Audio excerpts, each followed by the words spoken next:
J'habite à Neuilly-sur-Seine et je connais la misère. D'ailleurs, si Charles Aznavour l'avait aussi bien connue que moi, il n'aurait jamais écrit que la misère est moins pénible au soleil. Il se serait bien rendu compte qu'elle est insupportable partout. Si, comme moi, il était parti en vacances à Barcelone avec elle, il aurait même écrit que la misère est encore plus pénible au soleil. Mais je ne vous ai même pas expliqué pourquoi on a surnommé mon âme misère. C'est simplement qu'elle vient de Zère en Lavedan, dans les Hautes-Pyrénées. Sinon, elle s'appelle Clémence. Et elle passe sa vie à faire des avances à tous les garçons qu'on croise dans la rue. Est-ce que ça marche ? Non, mais elle continue, et c'est encore pire en été. Mais Charles Aznavour ne parlait pas de mon âme misère. Il parlait de la misère. Peut-être donc qu'il avait raison, que la misère économique, le malheur extrême, la douleur, est moins pénible au soleil. Le soleil serait donc un astre doté d'une sensibilité d'abord et de véritables pouvoirs magiques capables de faire disparaître la misère ou en tout cas de l'atténuer.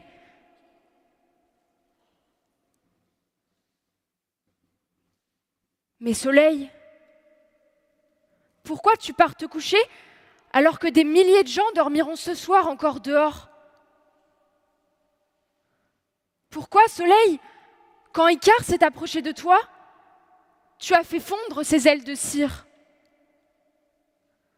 Pourquoi continues-tu à brûler et à soifer ? Car en été, ceux qui n'ont pas la chance d'avoir un toit, qui vivent donc déjà dans la misère, sont soumis à tes caprices.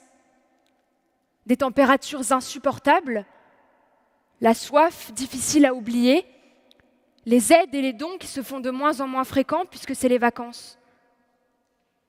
Avec toi, la misère se fait encore plus pénible.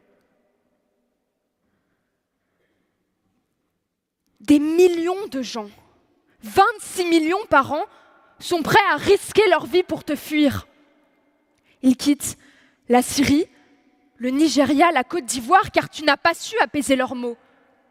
Tu les as laissés seuls, avec la guerre, avec la pauvreté, avec l'insécurité. Donc ils partent.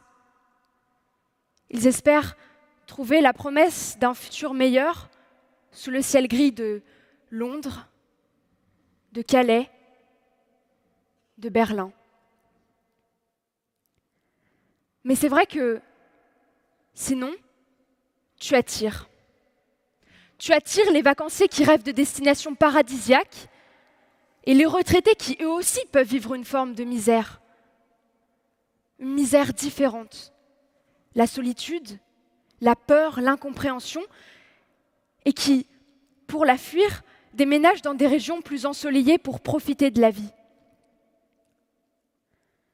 Mais quand je pars en vacances dans le sud de la France et que je vois des dizaines de cars déposer des hordes de personnes âgées sur les casinos, dans les casinos de la Côte d'Azur, tout ça pour s'enfermer dans des salles sans fenêtres, je me dis que non, la solitude n'est pas moins pénible au soleil. Je crois que vous avez bien compris que Charles Aznavour ne parlait pas de mon âme misère, mais il ne parlait pas non plus du soleil. Le soleil d'Aznavour, c'est un rêve d'exotisme. Le soleil d'Aznavour, c'est le rêve qui lui permet d'échapper quelques instants à sa misère. Et il la rejoint son soleil, son pays des merveilles, où plus personne ne pourrait lui faire de misère, le 1er octobre 2018. Et nous, qui avons la chance de vivre sous un toit,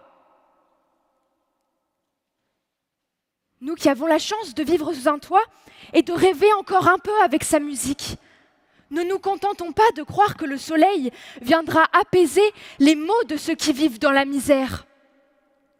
Ensemble, soyons une autre source de misère, une autre source de lumière. Avec un sourire, une attention, tentons de rendre la misère un peu moins pénible. Soyons fiers de ce que nous avons accompli pour nous et pour les autres, avant de rejoindre à notre tour le pays des merveilles. Merci.